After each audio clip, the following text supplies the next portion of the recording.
বাসর রাতেই বুঝতে পারলাম বউ ভার্জিন না। পারিবারিকভাবেই বিয়ে করেছি, অথচ ভাবতেই পারছি না নববধূ কুমারী না। অনেক চিন্তায় পড়ে গেলাম। তবে কি আমার আগে অন্য কেউ এসেছিল তার জীবনে? না, এটা কি করে হয়? গতকাল বর সেজে বউ নিয়ে বাড়ি ফিরতে সন্ধে হয়ে গেল। বউ দেখতে অনেক সুন্দর, চেহারায় একটা মায়াবী ভাব আছে। রাত 12টায় আমাকে বাসর ঘরে ঢুকতে দেওয়া হলো। অনেক আশা ভালোবাসা নিয়ে নববধূর কাছে এগিয়ে গেলাম। নববধূর লম্বা ঘোমটা তুলে পলকবিহীন তাকিয়ে বললাম, আচ্ছা, তোমার নাম কি? নববধূ আমার দিকে অবাক চোখে তাকিয়ে বলে, আমার নামও জানেন না? না, এখন বলো। আমার নাম প্রাচী। প্রাচী খুব সুন্দর নাম। আসলে হঠাৎ করে আমাদের বিয়ে হয়ে গেল, তাই আর নাম জানা হলো না। এখন এসব বাদ দিয়ে চলো। এভাবে বলতে নেই, আমার লজ্জা করে। আমাদের নতুন জীবনে প্রথম রাত কাটলো ভালোই। সকালে ঘুম থেকে উঠে দেখি প্রাচী একপাশে শুয়ে আছে। বিছানায় কুমারিত্বের কোনো লক্ষণের দাগ নেই। মাথায় যেন আকাশ ভেঙে পড়লো। তাহলে কি প্রাচী কুমারী না? বিছানা ভালো করে দেখেও ভার্জিনের কোনো চিহ্ন বিন্দু পেলাম না। ফ্রেশ হয়ে এসে টেবিলে বসে ভাবছি গত রাতের কথাগুলো। একটু পরেই প্রাচী ঘুম থেকে উঠে ফ্রেশ হয়ে আসলো নাস্তা করতে। পরিবার বলতে মা, ছোট বোন, আমি আর নতুন এলো প্রাচী, সবাই একসাথে বসে নাস্তা করছি। তখন প্রাচী হাত বাড়িয়ে আমাকে নাস্তা দিতে চাইলো। আমি মাথা নেড়ে বুঝালাম নাস্তা করার কোনো ইচ্ছা নাই। মা কারণ জানতে চাইলো। আমি কিছুই বললাম না। আমি ভাবছি, এটা কি করে হয়? প্রাচী ভার্জিন না। নাস্তা না করে টেবিল থেকে উঠে রুমে চলে আসলাম। প্রাচীও আসলো রুমে। আমি চুপ করে ভাবছি, প্রাচীকে জিজ্ঞেস করে দেখবো নাকি, তুমি কি কিছু নিয়ে চিন্তিত? প্রাচীর কণ্ঠ শুনে ওর চোখে তাকালাম আর বললাম, না। কেন? না মানে, নাস্তা করলে না? আবার মুখেও চিন্তার ছাপ। এমনি। বাসা থেকে বের হয়ে গেলাম। হাঁটতে হাঁটতে চলে আসলাম পার্কে। পার্কের একপাশে বসে ভেবেই চলছি, প্রাচীর কুমারত্ব কে নষ্ট করলো? প্রাচীকে নিয়ে চিন্তায় মগ্ন। তখনই পিছনে শুনতে পেলাম পুরাতন প্রেমিকার আওয়াজ। পিছনে তাকিয়ে দেখি সে আমার দিকে আসছে। কেমন আছো? রাইসার কথা শুনে মুচকি হেসে বললাম, ভালো। তুমি? আমিও ভালোই। এতদিন পর দেখা। আর তুমি কি কোনো কিছু নিয়ে চিন্তিত? তেমন কিছু না। তাই এতদিন পর কোথায় থেকে? বেড়াতে আসছি। আর তুমি চিন্তিত কি নিয়ে? আচ্ছা, ভালোই। বলো, কি নিয়ে চিন্তায় আছো? আমার কথা ভেবে নাকি? আমার কিছু করার ছিল না। বাবা জোর করে বিয়ে দিয়ে দিছে। আচ্ছা, যা হওয়ার হয়ে গেছে। একটা কথা বলবা? বলো। মেয়ে ভার্জিন কিনা কিভাবে বুঝবো? শারীরিক সম্পর্ক করলে রক্ত বের হয়, এতেই বোঝা যায় সে ভার্জিন কিনা। এটা ছাড়া আর কোনো উপায় আমার জানা নাই। আমি আর কিছু না বলে উঠে চলে আসলাম। বাড়ি এসে প্রাচীকে কোথাও পেলাম না। সে নাকি তার কোনো বান্ধবীর সাথে দেখা করতে গেছে। এতেই আমার একটু সন্দেহ হলো। আজ প্রাচী আসলে জানতে চাইবো সে কারোর সাথে শারীরিক সম্পর্ক করেছে কিনা। প্রাচী বাসায় ফিরে এলে তাকে কিছু জিজ্ঞেস করতে সাহস হয়নি। কি ভাবি বা প্রশ্ন করব, তুমি ভার্জিন কিনা? এতে হয়তো সে কষ্ট পাবে যে আমি তাকে বিশ্বাস করছি না বা তার চরিত্র নিয়ে সন্দেহ করছি। প্রাচী বাসায় ফিরে আমাকে প্রশ্ন করলো, কোথায় গিয়েছিলে? প্রাচীর এমন প্রশ্ন শুনে ঘাবড়ে গেলাম আর নিচু কণ্ঠে বললাম, কোথাও না, বন্ধুদের কাছে। বন্ধুদের কাছে? তাহলে পার্কের মেয়েটা কে ছিল? ওই আমার বন্ধু। প্রাচী আমার উত্তর শুনে আর কিছু বলেনি। দেখতে দেখতে সারা দিন কেটে গেল। রাতে আবার প্রাচীর সাথে শারীরিক সম্পর্ক করে নিশ্চিত হলাম প্রাচী ভার্জিন না। পরের দিন থেকেই প্রাচীকে এড়িয়ে চলতে শুরু করলাম। চাওয়া না চাওয়া মিলেই আমার আর প্রাচীর জীবন চলছে। আমি প্রাচীর কাছে তার কুমারিত্ব নিয়ে কোনো কিছু জানতে চাই না। কারণ মা আমাকে বিয়ে করিয়েছে প্রাচীকে অনেক পছন্দ করে। আমি চাই না মার সাথে আমার মনোমালিন্য হোক। বিয়ের 10-12 দিন পরেই একদিন অফিস থেকে বাসায় ফিরে দেখি সবাই যেন কেমন খুশি খুশি। রুমে যেতেই প্রাচী হঠাৎ আমাকে জড়িয়ে ধরলো। আমি অনেকাংশ অবাক হলাম প্রাচীর জড়িয়ে ধরা দেখে। প্রাচী জড়িয়ে ধরে বলে, আমাদের নতুন অতিথি আসতে চলেছে। মানে? তুমি বাবা হবে আর আমি মা। কথাটা শুনেই একটা বড় ধাক্কা খেলাম। একটা মেয়ের বিয়ের 10-12 দিন পরেই কিভাবে গর্ভবতী হয়? প্রাচী অন্য কারো সন্তান নিয়ে আসেনি তো? আমি কিছু না বলে চুপ করে রইলাম। প্রাচী কুমারিত্ব কে নষ্ট করছে? মনে হাজার প্রশ্ন ঘুরপাক খাচ্ছে। বিয়ে 2 মাস পরে একদিন রাতে প্রাচীকে জিজ্ঞেস করলাম, প্রাচী, তুমি কি বিয়ের আগে ভার্জিন ছিলে? আমার কথা শুনে প্রাচী চুপ করে রইল। তাই আবার বললাম, তুমি কি ভার্জিন ছিলা? হ্যাঁ। এতদিন পর এ কথা কেন? ভার্জিনের কোনো প্রমাণ তো আমি পাইনি। আমি ভার্জিন। আমি আর কিছু না বলে চুপ করে রইলাম, কারণ প্রাচী মিথ্যা বলছে এটা তার মুখেই বোঝা যাচ্ছে। প্রাচী হয়তো ভাবছে তার বলা মিথ্যে আমি বুঝতেই পারবো না। দেখতে দেখতে আরো 1 মাস কেটে গেল। আমি এবার সিদ্ধান্ত নিলাম এই ভার্জিন বিহীনকে তালাক দেব। মা ছোট বোন অনেক বোঝানোর চেষ্টা করলো, কিন্তু কোনো লাভ হয়নি। আমার এক কথা, এই বাড়িতে প্রাচী থাকলে আমি থাকবো না, আর আমি থাকলে প্রাচী থাকতে পারবে না। মা আর কি করবে, বাধ্য হয়ে আমার কথা মেনে নিল। প্রাচীকে নিয়ে আমি কোর্টে হাজির হলাম। বিচারককে প্রাচী বলে সে সন্তান সম্ভবা। আমি বলেছিলাম এই সন্তান আমার চাই না, এটাও মেরে ফেললেও আমার কিছু যায় আসে না, আমার শুধু ডিভোর্স চাই। বিচারক বলে এই সন্তান দুনিয়ায় আসার আগে পর্যন্ত ডিভোর্স হবে না। তারপর আর কি, বাধ্য হয়ে প্রাচীকে নিয়ে বাড়ি ফিরে আসতে হলো। রাতে শুয়ে শুয়ে ভাবছি ভার্জিনহীন মেয়ের সাথে কি করে থাকবো। আমার মা কিছুই জানে না কেন প্রাচীকে আমি ডিভোর্স দিতে চাই। মা শুধু এটাই জানে প্রাচীকে আমার ভালো লাগে না। আমার চিন্তা ভাবনা একটাই, বাচ্চা যত তাড়াতাড়ি দুনিয়ায় আসবে তত তাড়াতাড়ি ডিভোর্স। আজ কয়েকদিন অফিসেও যাই না। সকালে ঘুম থেকে উঠে ফ্রেশ হয়ে ল্যাপটপ নিয়ে বসলাম, তখন প্রাচী এসে বলে, তোমাকে কি নাস্তা দেব? কোনো অসতী নারীর হাতের খাবার খেতে চায় না। আমার কথা শুনেই প্রাচীর মুখটা মলিন হয়ে গেল। আচ্ছা, তোমার বোনই দিয়ে যাবে, খেয়ে নিও। প্রাচী চলে গেল। আমি বসে অফিসের কাজ করছি। তখনই ছোট বোন তানহা আসলো নাস্তা নিয়ে। আমার সামনে এসেই বলল, ভাইয়া নাস্তা খাও। আর ভাবি কাঁদছে কেন? জানি না। এবার এখান থেকে যা। তানহা চুপচাপ চলে গেল। আমি নাস্তা করে বাসা থেকে বের হয়ে চললাম বাস স্টপে। আজ আমার পুরনো 2 বন্ধু আসছে ঢাকা থেকে। গত বছরই পড়াশোনা শেষ করে তারা ঢাকায় চাকরি নেয়। বাস স্টপে 2 বন্ধু সুমন রানা, তাদের সাথে দেখা করলাম। ভাবিকে আনলি না যে? রানার কথা শেষ হতে সুমন বলল, আরে বউকে লুকিয়ে রাখবে তাই হয়তো আনেনি। আমি মুচকি হেসে বললাম, এইসব বাদ দে, বিকালে আমাদের বাসায় আসলে দেখতে পারবি। আমি সুমন রানাকে বিদায় দিয়ে বাসায় চলে আসলাম। বাসায় ফিরতে দুপুর হয়ে গেল। বাসায় আসার সময় ভালো করে বাজার করে আনলাম। আজ যে এতদিন পর বন্ধুরা আসতেছে আমাদের বাসায়। মা ভালো করে রান্না করলো সুমন রানার জন্য। মায়ের হাতের রান্না অনেক পছন্দ ওই দুটার। ছোটবেলা থেকে আসা যাওয়া আমাদের বাড়িতে, আর 3জন একসাথে খাওয়া ঘোরা, তাই আমাদের এত মিল। বিকাল হতেই রানা সুমন চলে আসলো আমাদের বাসায়। দুজনেই আমার রুমে গিয়ে বসলো। কই রে, ভাবিকে তো দেখছি না। রানার কথা শুনে আমি কিছু বলতে যাব, তার আগেই সুমন বলে, এতদিন একটা পিকও দিলি না, বললি সামনে এসে দেখতে, এখন ভাবি কই? আমি দুজনকে শান্ত করতে বললাম, এখনই আসবে তোদের খাবার দিতে। কিছুক্ষণ 3জন বসে গল্প করলাম। হঠাৎ প্রাচী আসলো খাবার দিতে। প্রাচী অনেক পরিপাটি করে সাজ করে আসছে, যদিও প্রাচী এমনি অনেক সুন্দর। প্রাচীকে দেখে দুজনই অবাক হয়ে তাকিয়ে আছে। সুমন প্রশ্ন চোখে তাকিয়ে আছে আমার মুখে, যেন সে ভূত দেখছে। ভাইয়া, আপনারা কেমন আছেন? প্রাচীর কথা শুনে সুমন ঘাবড়ে গেল। আমার দিকে তাকিয়ে বলল, আমরা ভালো। আপনি? সুমনের মুখ দিয়ে আর কোনো শব্দ বের হচ্ছে না। সুমন রানাকে ইশারা করে বলে, ইথান, আমরা আজ যাই। আমি ওদের এমন ব্যবহার দেখে অবাক চোখে বললাম, কি রে, খাবি না? এখন খিদে নাই, অন্য একদিন আসবো। প্রাচী আমাদের কথা শুনে বলল, এত কষ্ট করে মা রান্না করলো, আর আপনারা না খেয়েই চলে যাবেন? সুমন রানাকে নিয়ে বাড়ি থেকে বেরিয়ে গেল। সুমন নীরব হয়ে হাঁটছে, কোনো কথা নেই। তা দেখে রানা বলল, কি রে, আমাকে নিয়ে চলে আসলি যে? এমনি। এমনি কেন? কি হয়েছে আমাকে বল। ইথানের বিয়ের মাসখানেক আগে পাশের এলাকায় গিয়েছিলাম ইথানের সাথে। নির্জন রাস্তা, আশেপাশে বাড়ি নেই। এমন সময় দেখলাম একটা মেয়ে আসছে। অন্ধকার, আর মানুষের চলাচল একদম কম। দুজনে মুখ ঢেকে এগিয়ে গেলাম। দেখলাম মেয়েটাই একা, দেখতেও অনেক সুন্দর।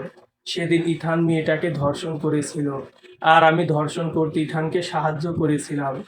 সুমনের সব কথা শুনে রানা বলল, তো কি হয়েছে এখন? এই ঘটনা বলার জন্য নিয়ে চলে আসলি আমাকে? সেদিনের মেয়েটা আর কেউ না, ইথানের বউ। কি? ইথান ধর্ষণ করে আবার সেই মেয়েকে বিয়ে করেছে?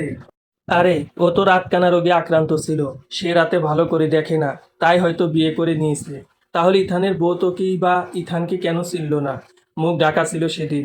এত কথা বাদ দে, ইথানকে এসব বলিস না। বললে হয়তো ইথান খুব কষ্ট পাবে। তার চেয়ে এসব না জেনেই ওরা দুজনে ভালো থাক। সুমন আর রানা যার যার বাড়ি চলে গেল। কয়েকদিন বাড়ি থেকে আবার চলে গেল ঢাকায়। এই কয়েকদিন একবারও রানা বা সুমন কেউ আমাদের বাড়ি আসেনি। এদিকে আমি শুধু সময় গুনছি কখন বাচ্চা হবে আর প্রাচীকে ডিভোর্স দেব। আমি যে আর ভার্জিনবিহীন মেয়ের সাথে থাকতে চাই না। কয়েক মাস পরেই প্রাচীর বাচ্চা হবে। তাকে হাসপাতাল নিয়ে গেলাম। সেদিন ছেলে সন্তান হলো। ছেলে সন্তানের উপর আমার কোনো আগ্রহ নেই। প্রাচীর সামনেই ডাক্তারকে জিজ্ঞেস করলাম, ডাক্তার, প্রাচী সুস্থ হতে কয়দিন লাগবে? 15-16 দিন। আচ্ছা। প্রাচী অবাক চোখে তাকিয়ে রইল আমার দিকে। সে হয়তো ভাবছিল বাচ্চা হয়ে গেলে আমি আর ডিভোর্স দেব না। আমার সেই আগের কথাই, যে ভার্জিন না তাকে আমি রাখবো না। প্রাচী সুস্থ হয়ে গেলে প্রাচীকে বাড়ি না নিয়ে চলে গেলাম কোর্টে। প্রাচীকে যে ডিভোর্স দিতে হবে, বিচারক বলে এই বাচ্চার সকল খরচ ইথানের দিতে হবে। এ কথা শুনে আমি বলি, আমি বাচ্চার বাপ না, এই বাচ্চা অন্য কারো। বিচারক জানতে চাইলো এটাই প্রাচীকে ডিভোর্স দেওয়ার কারণ কিনা। আমি সেদিন বলেছিলাম আমার বউ সতী না, আর এই কারণেই আমি ডিভোর্স দিতে চাই। আমি এই বাচ্চাও চাই না। বিচারক এবার প্রাচীর কাছে জানতে চাইলো ইতানের সাথে কি থাকতে চাও? প্রাচী বলে, আমি আর কি বলবো, আমিও চাই দুজন আলাদা হয়ে যায়। দুজনের কথা শুনে বিচারক বলে বাচ্চাকে ইথান 1 লাখ টাকা দেবে। আর প্রাচী যেহেতু নিজেই ডিভোর্স চায়, তাই প্রাচীকে কোনো প্রকার জরিমানা দিতে হবে না। বিচারকের মুখে জরিমানার কথা শুনে বললাম, এই সন্তান আমি মানি না, তাই টাকাও দিতে পারবো না। বিচারক প্রাচীর দিকে তাকিয়ে বলে, প্রাচী, তুমি কি টাকা চাও বাচ্চার জন্য? প্রাচী আমার দিকে অসহায় দৃষ্টিতে তাকিয়ে বলে, আমার কিছু লাগবে না। বিচারক প্রাচীর আর আমার ডিভোর্সের সকল কাগজ রেডি করে দিল। বিচারক আমার আর প্রাচীর কাছ থেকে ডিভোর্সের কাগজে স্বাক্ষর করিয়ে নিল। আমি আর প্রাচী ডিভোর্সের কাগজে স্বাক্ষর করে দিলাম। আমরা এখন আলাদা, কারো উপর আর কোনো অধিকার নেই। প্রাচী বাচ্চাটা কোলে নিয়ে কোর্ট থেকে বের হচ্ছে, যদিও আমি তার পিছনে একটু দূরে ছিলাম।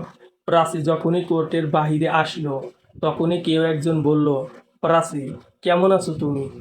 কণ্ঠটা শুনে পিছনে ফিরেই প্রাচী অবাক। রাজীব, তুমি এখানে? একটা জমির ব্যাপারে কোর্টে আসছে। তোমার বউ কেমন আছে? রাজীব অপরাধী ভঙ্গিতে বলে, ভালো। তুমি বিয়ে করেছো তো? কোলে দেখো না। তা উনি কই? আছে। আজ আমি যাই। প্রাচী মাথা নিচু করে পথ চলা শুরু করে। রাজীব অবাক চোখে দেখছে প্রাচীর পথ চলা। রাজীব ভিতরে যাওয়ার সময় ডাক দিলাম আমি, এই যে শোনেন। রাজীব দাঁড়ালো আর আমার দিকে কিছুটা এগিয়ে এসে বলে, আমাকে ডাক দিলেন যে? একটু কথা বলার ছিল। বলেন। আচ্ছা। একটু আগে যে মেয়েটার সাথে কথা বললেন, তাকে চেনেন? হুম। ও আমার পুরাতন প্রেমিকা। আমি কিছুটা অবাক হয়ে বললাম, মানে? এখন থেকে প্রায় বছরখানেক আগে আমি আর প্রাচী প্রেম করতাম। আমাদের প্রেম চলাকালীন আমার পরিবার প্রাচীর মা বাবাকে বিয়ের কথা বলে। তখন প্রাচীর বাবা মা আমার কাছে বিয়ে দিতে রাজি হয়নি। আমি তখন প্রাচীকে পালিয়ে বিয়ে করার কথা বলি, কিন্তু প্রাচী রাজি হয়নি। পরে বাধ্য হয়ে বাবা মার পছন্দ মতো বিয়ে করে ফেলি। তা হঠাৎ প্রাচীর কথা জিজ্ঞেস করলেন, প্রাচী কি আপনার পরিচিত? রাজীবের কথায় কিছুটা ঘাবড়ে গিয়ে বললাম, না, এমনি। আচ্ছা, চলি, আমার আবার কাজ আছে। বলেই রাজীব চলে গেল। রাজীব প্রাচীর পুরাতন প্রেমিক হলে প্রাচীর কুমারিত্ব কে নষ্ট করছে, এসব আর ভাবতে পারছি না। বাসায় এসে ফ্রেশ হয়ে শুয়ে পড়লাম। আজ থেকে অসতী কোনো মেয়ে থাকবে না আমার পাশে। অন্যদিকে প্রাচী কোর্ট থেকে বের হয়ে মা বাবার কাছে ফিরে যায়নি। প্রাচী সোজা ট্রেনে করে চলে আসলো কিশোরগঞ্জ থেকে ঢাকা। প্রাচীর এক চাচাতো ভাই থাকে ঢাকায়। তাকে কল দিল স্টেশন থেকে নিয়ে যেতে। প্রাচী ঢাকায় পৌঁছে যাওয়ার পর তার চাচাতো ভাই নিয়ে গেল বাসায়। এদিকে আমি ঘুমানোর কিছুক্ষণ পরেই কল আসলো মোবাইলে। তাই ঘুম ভেঙে গেল। মোবাইল হাতে নিয়ে দেখি সুমন কল করেছে। কলটা রিসিভ করতেই সুমন বলল, কিরে বন্ধু, কি খবর? ভালো তো? আছি ভালোই। ভাবির কি খবর? বাচ্চা হয়েছে? হয়েছে। একটা পিক দে ভাতিজা। সুমনের কথা শুনে নিচু কণ্ঠে বললাম, আমার কাছে ও নাই। নাই মানে? আমি প্রাচীকে ডিভোর্স দিয়ে দিছি আজকে। কেন? আমি সব কিছু খুলে বলতে শুরু করলাম সুমনের কাছে। আমার সব কথা শুনে সুমন বলল, মনে পড়ে তোর বিয়ের মাসখানেক আগে তুই আর আমি রাতে পাশের এলাকায় গিয়েছিলাম। মনে আছে, সেদিন তুই একটা মেয়েকে ধর্ষণ করেছিলি আর আমি তোকে ধর্ষণ করতে সাহায্য করেছিলাম। মনে পড়ে? হোম, সব মনে আছে। সেদিনের ধর্ষিতা মেয়েটা আর কেউ না, প্রাচী ভাবেই ছিল। সুমনের এমন কথা শুনে আকাশ থেকে পড়লাম। সুমন আবার বলতে শুরু করে, সেদিন আমি যখন তোর বাসায় গেলাম, ভাবিকে দেখে তো পায়ের নিচ থেকে মাটি সরে গিয়েছিল। এই কারণেই তোর বাড়ি থেকে চলে আসছিলাম। কিন্তু এখন নিজেকে ভর অপরাধী মনে হচ্ছে। সত্য কথাগুলো অনেক আগেই তোকে বলা উচিত ছিল, তাহলে হয়তো আজ তোদের ডিভোর্স হতো না। সুমনের কথা শুনে লাফ দিয়ে শোয়া থেকে উঠে বসে পড়লাম আর বললাম, এই কথাগুলো তুই আমাকে আগে কেন বললি না? কি করে বলবো? সেদিন তো ভাবির গায়ে আমিও হাত দিয়েছিলাম। ভাবির গায়ে আমি স্পর্শ করেছি, এটা ভাবলি হয়তো তুই কষ্ট পেতি, তাই বলিনি। আমি আর কিছু না বলেই কলটা কেটে দিলাম। আগে যদি এই কথাগুলো জানতাম, তাহলে হয়তো বিয়ের আগে করা পাপের প্রায়শ্চিত্ত করতে পারতাম। যে করেই হোক, প্রাচীকে সত্যটা বলে আবার বিয়ে করতে হবে। প্রাচীর কাছে ক্ষমা চাইতে হবে। এইসব ভাবতে ভাবতে কাপড় পরে চললাম প্রাচীর বাসায়, যেখানে প্রাচীর পরিবার থাকে। ইস, কেন যে সুমন আরো দুদিন আগে বলল না? আমার সব ভাবনার ছেদ ঘটিয়ে সীমা কল দিল। সীমা আমার কলেজ লাইফের একমাত্র মেয়ে ফ্রেন্ড। কল রিসিভ করতে সীমা বলে, ইভান, ভুলে গেলি নাকি? আর শুনলাম প্রাচী ভাবির সাথে নাকি ডিভোর্স হয়ে গেছে। সীমার কথা শুনে কিছুটা অবাক হলাম। ডিভোর্সের কথা জানলো কি করে? যা শুনলি সব সত্য। এবার প্রাচীকে আবার বিয়ে করব। কি এমন হলো যে সকালে ডিভোর্স দিয়ে বিকালে আবার বিয়ে করতে হবে? এ কথা বলা যাবে না। আচ্ছা থাক, বলতে হবে না। আমি আর কথা বাড়াইনি। কল কেটে চললাম প্রাচীর খোঁজে। প্রায় ঘন্টা খানেক পর চলে আসলাম প্রাচীর বাবার বাসায়। প্রাচীর মা আমাকে একা দেখে অবাক। প্রাচী কই জানতে চাইলো। আমি নিজেও অবাক হলাম তাদের কথা শুনে। আমি বললাম, সকালে ডিভোর্স হওয়ার পর প্রাচী এখানে আসেনি। প্রাচীর মা অবাক হয়ে বলে, প্রাচী এখানে আসে নাই। এ কথা শুনে মাথায় আকাশ ভেঙে পড়ল। প্রাচী কোথায় যেতে পারে? সবাই প্রাচীকে এখানে সেখানে কল দিয়ে খুঁজতে শুরু করলাম। অন্যদিকে প্রাচীর দূর সম্পর্কের চাচাতো ভাই প্রাচীকে নিয়ে তার বাসায় রাখলো। প্রাচীর চাচাতো ভাই প্রাচীকে কাজ দেবে বলে আর কোথাও যেতে দেয় না। কয়েকদিন পর প্রাচীর চাচাতো ভাই প্রাচীকে বলে, প্রাচী, তোর কোলে এই ছেলে থাকলে কোনো কাজ করতে পারবি না। ছেলেটাকে আগে কোথাও রাখার জায়গা করতে হবে। প্রাচী এমন কথা শুনে বিচলিত হয়ে গেল। এতটুকু বাচ্চা কোথায় রাখবো? ইতিমখানায় দিয়ে দিলে তারাই দায়িত্ব নেবে। যদি কিছু হয়ে যায়, আমার পরিচিত একজন আছে, কিছু হবে না। আর তুই চাইলে প্রতি শুক্রবারে নিয়ে আসতে পারবি। আচ্ছা, তুমি রাখার ব্যবস্থা করো। কয়েকদিন পরেই বাচ্চাটা একটা ইতিমখানায় দিয়ে আসলো প্রাচী আর প্রাচীর চাচাতো ভাই। প্রাচীর বাচ্চা রেখে আসতে খুব কষ্ট হচ্ছিল, তবুও জীবিকার জন্য রেখে আসতেই হলো। প্রাচী বাচ্চাটাকে ইতিমখানায় রেখে অনেক কষ্টে থাকতে শুরু করে। এদিকে আমি আর প্রাচীর পরিবার অনেক খুঁজেও প্রাচীকে কোথাও পেলাম না। একদিন সীমা আসলো আমাদের বাসায়, আমাকে অনেক বোঝায় নতুন বিয়ে করতে। সীমা দেখতে খারাপ না, তাই হয়তো মা সীমাকে পছন্দ করে ফেললো। মা সীমাকে বিয়ে করতে বলে, কিন্তু আমি না করে দেই। মা তারপরও সীমার পরিবারের সাথে কথা বলে আমাদের বিয়ে ঠিক করে ফেলে। শেষমেশ বাধ্য হয়ে সীমাকে বিয়ে করি। বাসর রাতে সীমা বলে, আমি সেই কলেজ থেকেই তোমায় পছন্দ করি। আমার বিয়ে হয়ে গেছে, এটা নিয়ে আমার কোনো মাথা ব্যথা নেই। আমার একটাই চিন্তা, প্রাচীর কাছে ক্ষমা চেয়ে নেওয়া। সীমা আর আমি ভালোই আছি, জীবনও ভালোই চলছে। অন্যদিকে প্রাচীকে তার চাচাতো ভাই কাজের কথা বলে নিয়ে গেল একটা লোকের কাছে আর বলল, এই নেন, যার কথা বলেছিলাম। লোকটা প্রাচীকে পা থেকে মাথা পর্যন্ত দেখে বলে, হুম, এই নাও টাকা, গুনে দেখো। প্রাচী ওদের কথা শুনে অবাক কণ্ঠে বলল, কিসের টাকা? কিছু না, পুরো 1 লাখ আছে। গেলাম সাহেব। প্রাচীর চাচাতো ভাই চলে গেল টাকা নিয়ে। প্রাচী জানতে চাইলো কেন টাকা নিচ্ছে, কিন্তু কিছু না বলেই প্রাচীর চাচাতো ভাই চলে গেল। যখনই প্রাচী আসতে চাইলো, তখনই লোকটা জোর করে ধরে প্রাচীকে একটা রুমে আটকে দিল। প্রাচীর বুঝতে আর বাকি রইল না যে তাকে বিক্রি করে দিয়েছে। প্রাচীকে একটা রুমে আটকে রাখার পর রাতে প্রাচীর রুমে একটা লোক আসলো। কে আপনি? আমাকে ছেড়ে দেন। প্রাচীর কথা শুনে লোকটা বলে, আজ সারা রাতের জন্য তুমি আমার কি লোকটা প্রাচীর সাথে জোর করে শারীরিক সম্পর্ক করলো। সারা রাত লোকটা বাধ্য করে প্রাচীকে শারীরিক সম্পর্ক করতে। সকাল হতেই লোকটা চলে গেল, কিন্তু প্রাচী ওই রুমেই বন্দি। প্রাচীর রুমে সকল কিছুই আছে। প্রাচীকে সময় মতো খাবার দিল, সারাদিন বিরতি দিল। রাতে হয়তো আবার কোনো জানোয়ার আসবে। সন্ধ্যা হতেই প্রাচী বুঝলো দরজায় কেউ আসছে। প্রাচীর আর বুঝতে বাকি নেই, আজ সারা রাত নতুন কেউ ভোগ করবে তার শরীর। ভিতরে একটা লোক ঢুকলো। প্রাচী লোকটাকে দেখে থমকে গেল। লোকটা প্রাচীকে দেখে বলল, শেষ পর্যন্ত পতিতা। রাজীবের মুখে এমন কথা শুনে প্রাচী মাথা নিচু করে বসে রইল। প্রাচীর কাছে প্রশ্নের কোনো উত্তর নেই। এখানে তো ভাগ্য টেনে এনেছে। প্রাচীর নীরবতা দেখে রাজীব বলে, এখানে কি করে আসলে? যেদিন কোর্টে দেখা হয়েছিল সেদিন আমার ডিভোর্স হয়ে গিয়েছিল। তারপর এই শহরে এসেছিলাম এক মুঠো ছাই আগলে ধরে বাঁচতে, কিন্তু ভাগ্য এখানে বিক্রি করে দিল।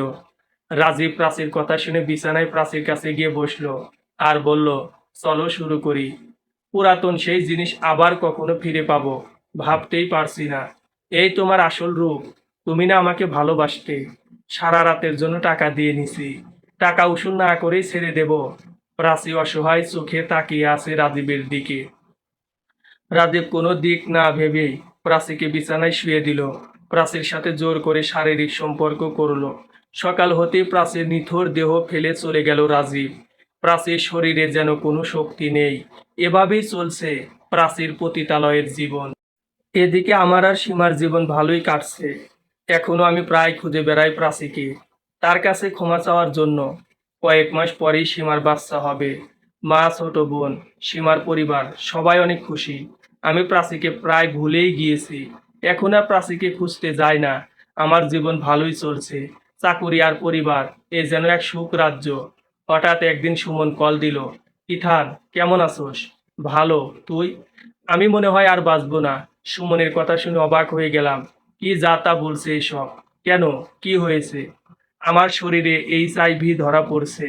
ডাক্তার বলেছে আর 1 মাস বাঁচবো। এই কথা বলেই সুমন কেঁদে দিল। সুমন কাঁদো কণ্ঠে বলতে থাকে, আমার পাপের শাস্তি মনে হয় পেয়ে গেছি। এখানের একটা পতিতালয়ে প্রায় যেতাম। কয়েক মাস আগে ডাক্তার বলেছে ওই পতিতালয়ের কয়েকজন নারী নাকি এইডস আক্রান্ত। আমি শেষ বন্ধু, আমাকে ক্ষমা করে দিস। আর প্রাচী ভাবিকে যদি কখনো খুঁজে পাস তাহলে বলিস আমাকে ক্ষমা করে দিতে। সুমন কলটা কেটে দিল। আমি নিজেও কান্না করতেছি। প্রিয় বন্ধু আজ মরণের পথে। কয়েকদিন পরেই সুমন মারা গেল। তাদের পরিবার যেন দুঃখের সমুদ্রে ভাসছে। সুমনকে মাটি দেওয়া হলো পারিবারিক কবরস্থানে। অন্যদিকে প্রাচীর জীবন বন্দি 4 দেওয়ালে। প্রাচী পতিতালয় থেকে বের হতে চাইলে তারা বলে 1 লাখ টাকা দিয়ে কেউ কিনে নিলেই মুক্তি পাবে। প্রাচী আল্লাহর কাছে শুধু বলে, আল্লাহ, যে করে হোক এই জাহান্নাম থেকে রক্ষা করো। দিন রাত একটাই চাওয়া, এখান থেকে মুক্তি। প্রাচীর ছেলের কাছে যেতে খুব ইচ্ছে করে, কিন্তু পতিতালয় থেকে বেরোতে দেয় না। হঠাৎ একদিন রাতে মদ খেয়ে হেলে দুলে একজন লোক প্রাচীর রুমে ঢুকলো। প্রাচী দেখি ভয় পাচ্ছে। একটা মাতাল লোক, তার সাথে আজকে। লোকটা প্রাচীর দিকে অদ্ভুত নজরে তাকিয়ে বলল, এই মেয়ে, ওখানে কি করিস? আমার কাছে আয়, তোকে আদর করব। প্রাচী ভয় পেয়ে আমতা আমতা করে বলল, না, মানে না, আমার কাছে এসে বস। আমাকে ভয় পাওয়ার কিছু নেই। প্রাচী ভয়ে ভয়ে লোকটার কাছে এগিয়ে গেল। প্রাচী খেয়াল করে দেখে তার সাথে কিছু করতে চাওয়ার কোনো আগ্রহ নাই লোকটার। প্রাচী লোকটার কাছে যেতেই বলে, এখানে বসো। প্রাচী ভয়কে জয় করে লোকটার পাশে বসলো। লোকটা প্রাচীকে ভালো করে দেখে বলল, দেখতে তো ভালোই, এমন কাজ কেন করো? প্রাচী চুপ করে আছে দেখে লোকটা প্রাচীর কাছে আবার জানতে চাইলো। প্রাচী তখন তার জীবনের সকল কিছু লোকটার কাছে বলে। সব শেষে প্রাচী লোকটার কাছে জানতে চাইলো সে পতিতালয়ে কেন আসে। লোকটা বলতে শুরু করে, আমি বিয়ে করেছিলাম কয়েক বছর আগে। বিয়ের পর আমাদের জীবন ভালোই ছিল। বিয়ের 2 বছর পরেই আমার একটা মেয়ে হয়। আমার বউটা আমাকেও আমার মেয়েকে রেখে চলে যায় প্রেমিকের সাথে। আমার টাকা পয়সার অভাব ছিল না। বউকে অনেক ভালোবাসতাম। তারপরও সে পালিয়ে গেল টাকা পয়সা নিয়ে প্রেমিকের সাথে। এখন বাচ্চাটাকে নিজেই কষ্ট করে লালন পালন করি। প্রাচী দেখলো লোকটা এইসব বলতে বলতে কেঁদে দিচ্ছে। প্রাচী নিজেও কাঁদছে। কারণ কেউ ভালোবাসা পায় না, আবার কেউ পেয়েও হারায়। সবই যে সময়ের পরিণতি। লোকটা নিজেকে শান্ত করে বলল, আচ্ছা, আমি যদি এখান থেকে তোমাকে মুক্ত করি তাহলে কি আমার বাসায় যাবে? প্রাচী লোকটার কথা শুনে অবাক হয়ে বলে, হ্যাঁ যাব। তোমাকে একটা শর্তে নিয়ে যেতে পারি। প্রাচী কোনো কিছু না ভেবেই পতিতালয় নামক জাহান্নাম থেকে মুক্তি পেতে বলল, আমি সব শর্তে রাজি। লোকটা টাকা দিয়ে প্রাচীকে পতিতালয় থেকে মুক্ত করে নিয়ে গেল তার বাসায়। প্রাচী বাসার চারদিক ঘুরে দেখতে লাগলো। তখন লোকটা বলল, আমার শর্ত শুনবে না? ওহম, বলেন। আমার নাম মারুফ। এই যে বিশাল বাড়িটা দেখছো, এটাই আমার। আমরা বাপ মেয়ে থাকি, আর কেউ নাই দুনিয়ায়। হুম, এখানে কাজ করতে হবে, তাই তো? কাজ করতে হবে না, শুধু আমার মেয়েটাকে দেখে শুনে রাখতে। প্রাচী লোকটার কথা শুনে নিচু কণ্ঠে বলল, আমার ছেলেকে নিয়ে আসতে পারবো? হুম, চলো, এখনই নিয়ে আসবো। প্রাচী আর মারুফ গেল ইতিমখানায়। ওখানে গিয়ে শোনে প্রাচীর ছেলেটা কয়েক মাস আগেই মারা গেছে। প্রাচী কান্না করতে করতে মারুফের বাসায় গেল। এখন প্রাচীর সময় কেটে যায় মারুফের ছোট মেয়েটার দেখভাল করেই। একদিন প্রাচী মারুফের মেয়েটাকে খাবার খাওয়াচ্ছে। তখন বাড়ির দারোয়ান এসে বলে, প্রাচী আপা, একজন লোক আসছে আপনার কাছে। আমার কাছে? আমার কাছে তো কারো আসার কথা না। কি যেন কথা বলতে চায়। আচ্ছা যাও, ভালো মতো জেনে ভিতরে নিয়ে আসবে। দারোয়ান বাড়ি থেকে বের হয়ে গেটে গেল। এই যে সাহেব আসেন, তার আগে এখানে দাঁড়ান, আপনাকে চেক করতে হবে। দারোয়ান লোকটাকে চেক করে নিয়ে আসলো বাড়ির ভিতরে। প্রাচী মেয়েটাকে এখনো খাবার খাওয়াচ্ছে। প্রাচীর উল্টো দিকে রুমের দরজায় লোকটাকে দারোয়ান নিয়ে আসলো, যার কারণে প্রাচীর চেহারা না দেখেই লোকটা বলল, আপু, আমি অনেক দিন ধরে চাকুরি খুঁজতেছি। মারুফ স্যারের কোম্পানিতে একটা চাকুরি নেওয়ার জন্য অনেক চেষ্টা করতেছি। আপনি যদি স্যারকে বলে চাকুরিটা নিয়ে দিতেন, অনেক উপকার হতো। প্রাচী লোকটার কথা শুনে বলে, আমি চাকুরি দেওয়ার কে? আমি এখানে মেয়েটার দেখভাল করি। তবুও আপনি যদি একটু বলে দিতেন। প্রাচী এবার মেয়েটাকে খাওয়ানো বাদ দিয়ে পিছনে ঘুরে তাকালো, আর লোকটাকে দেখে অবাক কণ্ঠে বলল, তুমি এখানে? হুম, কিন্তু তুমি এখানে? এখানেও কি পতিতার কাজ করো? রাজীবের মুখের কথা শুনে প্রাচী আর রাগান্বিত কণ্ঠে বলল, রহিম মিয়া, কি দেখো? ওকে এখনই মেরে বের করে দাও। দিচ্ছি আপা। বলি রহিম মিয়া রাজীবের কলার ধরে ধাক্কা দিল। রাজীব কোনো রকম দারোয়ানের হাত ছুটে দৌড়ে প্রাচীর পায়ের কাছে বসে পড়ল। কাঁদো কণ্ঠে রাজীব বলতে শুরু করে, আমার চাকুরি খুব দরকার। আমি ব্যবসায় অনেক লস খেয়ে পথের ভিখারি। প্রাচী, তুমি একটু বললেই চাকরিটা হয়ে যাবে। আমার পরিবারের সবাই খুব কষ্টে আছে। রাজীবের কথা শুনে প্রাচীর কোনো দয়াময় হয়নি। রহিম মিয়া, তোমার চাকরি কি হারাতে চাও নাকি? প্রাচীর মুখের কথা শুনেই রহিম মিয়া রাজীবকে ধরে বাড়ির বাহিরে নিয়ে গেল। রাজীব তারপরও বাড়ির ভিতরে যেতে চাইল। তখন রহিম মিয়া আর কোনো পথ না পেয়ে রাজীবকে হাতের বন্দুকটা দিয়ে কয়েকটা লাগিয়ে দিল। রাজীবকে মেরে বাড়ি থেকে তাড়িয়ে দিল রহিম মিয়া। রাজীব বাড়ি থেকে বের হয়ে হাঁটছে চাকুরির খোঁজে। প্রাচী মেয়েটাকে খাবার খাইয়ে শুয়ে শুয়ে ভাবছে, মানুষের ভাগ্যের পরিণতি বোঝা বড়ই দায়। এদিকে কয়েক মাস যেতেই সীমার বাচ্চা হওয়ার সময় হলো। আমিও সীমাকে নিয়ে চিন্তিত। একদিন সীমাকে নিয়ে দ্রুত চলে গেলাম হাসপাতালে। ডাক্তার সীমাকে অপারেশন থিয়েটারে নিয়ে গেল, আর অজ্ঞান করার ইনজেকশন দিল। সীমার বাচ্চা হওয়ার সব কিছু দেখাশোনা করছে ডক্টর জান্নাত। সীমা অপারেশন থিয়েটারে আছে প্রায় 1 ঘন্টা ধরে। এখনো অপারেশন শেষ হয়নি। হঠাৎ ডক্টর জান্নাত হতাশা নিয়ে কেবিন থেকে বের হলো। আমি এগিয়ে যেতেই বলল, ইথান সাহেব, একটা দুঃসংবাদ আছে। ডক্টর জান্নাতের কথা শুনে বুকের ভিতরে প্রাণ পাখিটা ছটফট করতে শুরু করলো। কি দুঃসংবাদ? আপনার ছেলে সন্তান হয়েছে, আর আপনার স্ত্রীর জরায়ুর পাশে টিউমার ধরা পড়েছে। এখনই অপারেশন করতে হবে। আর যদি এখন অপারেশন না করা হয়, তাহলে রক্তক্ষরণ হয়ে আপনার স্ত্রী মারা যাবে। ডক্টর জান্নাতের কথা শুনে পায়ের নিচের মাটি সরে গেল। কান্না করতে করতে ডক্টর জান্নাতকে বললাম, যে করে হোক আমার স্ত্রীকে বাঁচান। ঠিক আছে, আপনি আমার সাথে আসুন। কিছু কাগজে সিগনেচার করতে হবে। ডক্টর জান্নাতের সাথে গিয়ে কাগজে সিগনেচার করে দিলাম। সীমার অপারেশন শুরু করা হলো কিছুক্ষণ পরেই। একজন নার্স বের হয়ে রক্তের জন্য ছোটাছুটি করতে লাগলো। সীমার জন্য A+ রক্ত ইমার্জেন্সি দরকার, কিন্তু কোথাও রক্ত পাওয়া যাচ্ছে না। আমি হাসপাতাল থেকে বেরিয়ে গেলাম রক্তের খোঁজে। অনেক খুঁজে এক ব্যাগ রক্ত নিয়ে হাসপাতালে ফিরে আসলাম। অপারেশন থিয়েটারের সামনে দুঃখের ছায়া। আমি এগিয়ে যেতেই মা জানায়, অপারেশন করার সময় সীমা রক্ত স্বল্পতায় মারা গেছে। কথাটা শুনেই হাঁটু ভেঙে বসে পড়লাম। মুহূর্তে চোখ ঝাপসা হয়ে গেল। একজন নার্স এসে আমার ছেলেকে আমার কোলে দিয়ে গেল।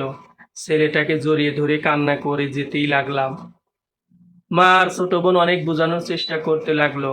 অন্যদিকে হঠাৎ একদিন মারুফ বাসায় ফেরার পথে গাড়ি অ্যাক্সিডেন্ট করে। কিছুক্ষণ পরই মারুফের বাসায় হাসপাতাল থেকে কল আসে। প্রাচী কলটা রিসিভ করে জানতে পারে মারুফ আর বেঁচে নেই। প্রায় 2 ঘন্টা পর মারুফের লাশ আনা হলো বাড়িতে। প্রাচী ভেবেই চলেছে তার জীবনে ভালো সময় কেন দীর্ঘস্থায়ী হয় না। মারুফের ছোট ভাই আর মা চলে আসলো অন্য শহর থেকে। প্রাচী জানতো না মারুফের মা ভাই আছে। মারুফকে মাটি দেওয়া হলো পারিবারিক কবরস্থানে। পরের দিন সকালে প্রাচী মারুফের মেয়েটাকে নাস্তা খাওয়াচ্ছে।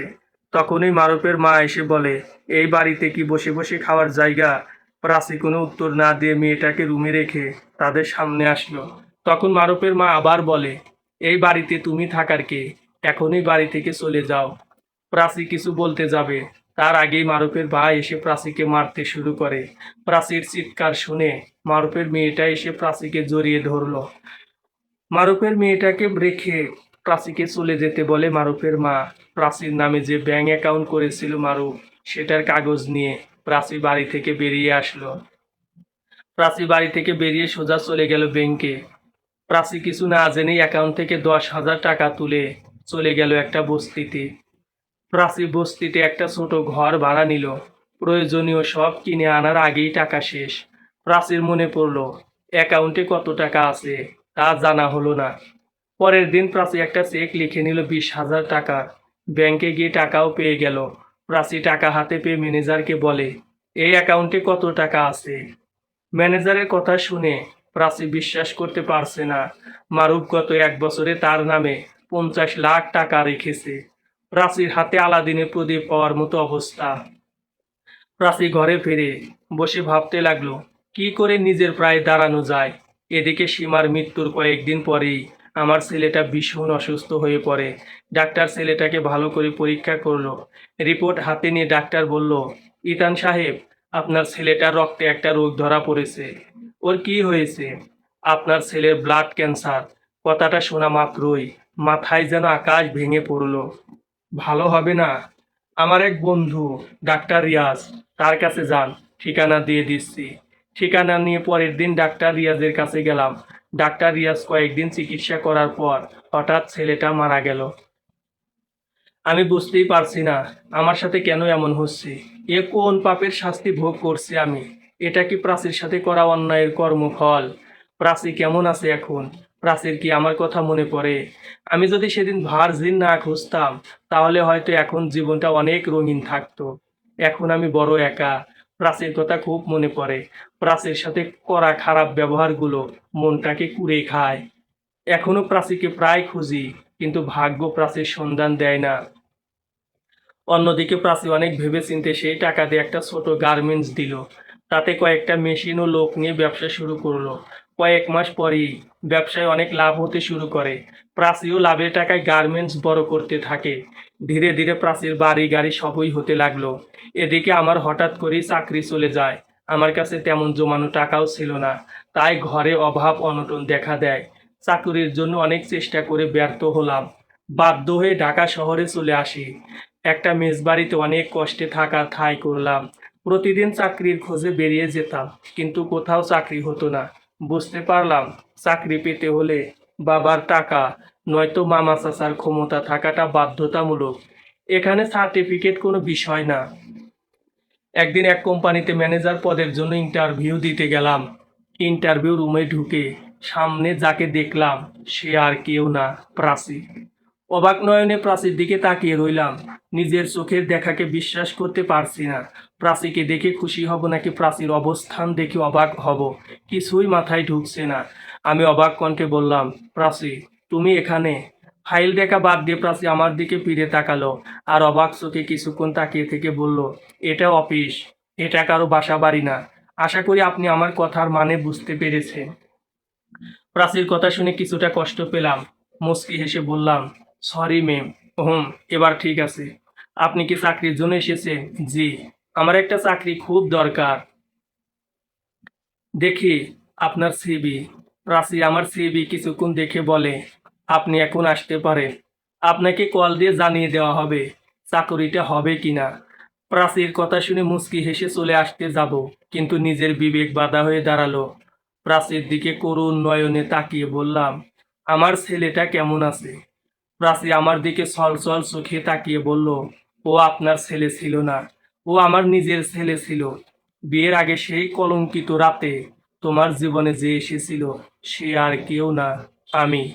আমি সেদিন তোমাকে কলঙ্কিত করেছিলাম তোমার কাছে ক্ষমা চাওয়ার জন্য। তোমাকে অনেক খুঁজেছি কিন্তু কোথাও পেলাম না। আমার কথা শুনে প্রাচী চেয়ার থেকে উঠে এসে ঠাস করে আমার গালে চড় বসিয়ে দিল আর রাগান্বিত কণ্ঠে বলল, শুধু তোমার জন্যই আমার সুন্দর জীবনটা নষ্ট হয়ে গেছে। তুমি আমার চোখের সামনে থেকে চলে যাও, আর কখনোই এখানে আসবে না। গালে হাত দিয়ে প্রাচীর কেবিন থেকে বেরিয়ে আসতে যাব, তখনই প্রাচী আবার বলে, আমাদের ছেলেটা মারা গেছে আর ওর মৃত্যুর জন্য তুমি দায়ী। প্রাচীর কথা শুনে চোখ ঝাপসা হয়ে গেল। নিজেকে আজ বড় অপরাধী মনে হচ্ছে। চোখের পানি মুছে প্রাচীকে বললাম, আমি জানি ক্ষমা চাইলে এখন আর আগের মতো কিছুই ঠিক হবে না। তবুও তোমার কাছে ক্ষমা চাচ্ছি। যদি পারো এই অমানুষটাকে ক্ষমা করে দিও।